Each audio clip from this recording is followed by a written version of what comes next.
Pinasasagot ng Ombudsman ang matataas opisyal na sangkot sa pag-aresto kay dating Pangulong Duterte. Git naman ni Vice President Sara Duterte, dapat din daw managot si Pangulong Bongbong Marcos. Nasa frontline ng balitang yan ang aming Mindanao correspondent na si Bril Montalvo.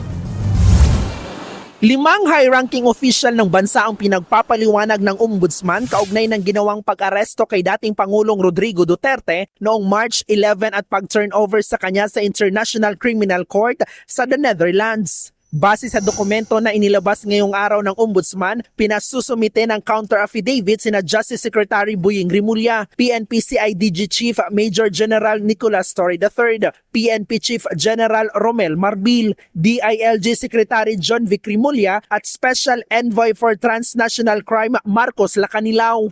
Nitong Biyernes lang ng personal na naghain ng reklamo sa Ombudsman si Senator Amy Marcos. Kalakip ng kanyang reklamo, isinumite rin ng senadora ang report ng Senate Committee on Foreign Relations kung saan siya ang chairperson. Inirekomenda niya sa Ombudsman na hainan ng administrative at criminal charges ang 5 opisyal dahil sa pag-aresto kay Digong.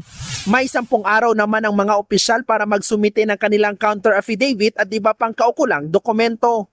Kung hindi nila ito mabibigay sa ibinigay na 10 araw, magsasagawa ang Ombudsman ng preliminary investigation para rito at oobligahin nila ang 5 opisyal na magpasa ng ebidensya para itanggi ang mga paratang sa kanila.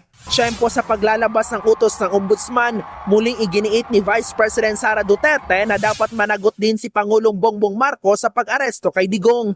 Sinabi niya yan sa isang campaign rally sa Kidapawan.